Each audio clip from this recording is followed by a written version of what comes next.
Okay guys, it's Jason with Oregon Beekeeping again. Springtime in Oregon means a week of 65 and sunny, and then the next week 40 and rain. As you can see outside here, it's pretty drizzly. That's okay. Kind of is what it is sometimes. We're in my shop in my backyard right now, and this video is going to be about the messy side of beekeeping, you might say. Yeah. Overwintering is more than just overwintering bees. It's also overwintering your equipment, and that sometimes can take on a life of its own, as you'll see. So I got my stuff in here just kind of laying around my shed. I got my jacket right here, just not even hung up. I've got just equipment laying around. It's kind of dark in here. I got some lights on, some nuke boxes right there. That's kind of cool. Some boxes on the floor here, haven't gotten to use yet. All kind of stuff. And then the Mount Everest is the second floor, and you can see here clearly that I got stuff everywhere up here. So yeah, it goes all the way to the roof. So today is going to be about organization. So I'm going to be going through this stuff down here on the bottom floor as well as up top here, and reorganizing all that so I can get ready to come out of winter and get into our spring flow.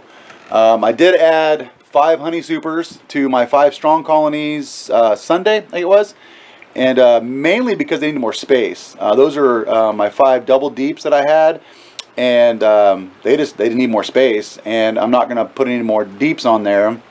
So I just put a honey super on there, added some queen excluders just to keep them out. I don't really expect them obviously to be bringing in much nectar right now, especially with this temperature. We have a cold front coming in, and it's going to be kind of drizzly and mid 40s to mid 50s for like the next week. But as soon as that goes away and the next strain of sun we get for a week, all of our maples are about ready to burst and the flow will be on. So I want to make sure they have the room before they need it. That way they don't get any inclinations on swarming. So that's one of the ways we can help prevent swarming, is giving them space even before they need it, just to make sure. One caution is you have to be careful of is not to give them too much space. They can kind of get stressed out having too much room, so to speak, and feel like they have to kind of clean house with too much space, and it can stress them out. So you do have to be careful with that and make sure you're being smart when you do that.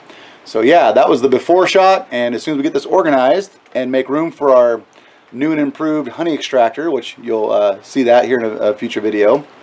Yeah, we'll make some space here, and I'll get you after video here, so hold tight.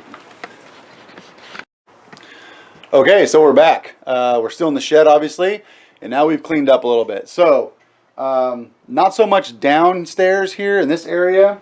Still got my coat just chilling right there, got to hang it up still, but primarily up top.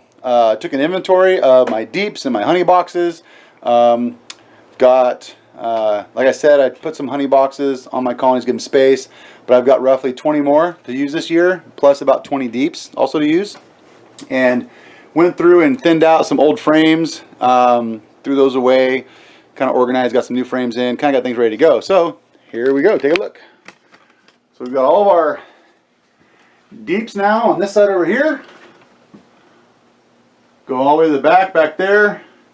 Got our two nukes right here. These will be in our backyard. Wife likes having those for our garden. So we keep a couple bee hives here on the property for our own garden, just for funsies, while I have other bees at the other yards. And then we've got our frames in the center here, just ready to go into colonies. And then I've got my honey super stacked up here, and way back in the corner over there as well. And then I've got some nukes over here also, and some lids on their equipment. And then down here, I've got some more nuke boxes, and you see that space is empty now, where I got some workspace where I can start putting together more frames, getting that ready to go. And yeah, so that's kind of where we're at for everything. So good times, getting ready for the big season to hit. And next job today after this is getting our seeds started for our garden. Also got to make a couple deliveries for the golden raspberry vines that we sell. And if you see this video and you're interested in that, and you're in the Cottage Grove, Eugene type area, Leave me a comment. Let me know if you're interested in any of that. And then also, as the season progresses, obviously we're going to be selling honey. So yeah, thanks for watching. Give me a comment, thoughts.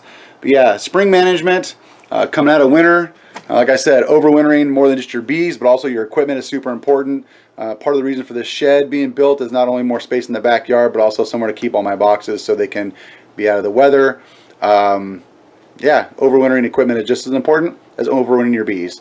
And spring management is also important, not only for your bees, but also for your equipment. You got to make sure everything's ready to go, make sure things are in line and ready for when that nectar hits, when you got to make your splits, all that. It's always way better to have prepared ahead of time than waiting for when things happen and having to try to just react to it. That's never a good program with really anything, especially with bees.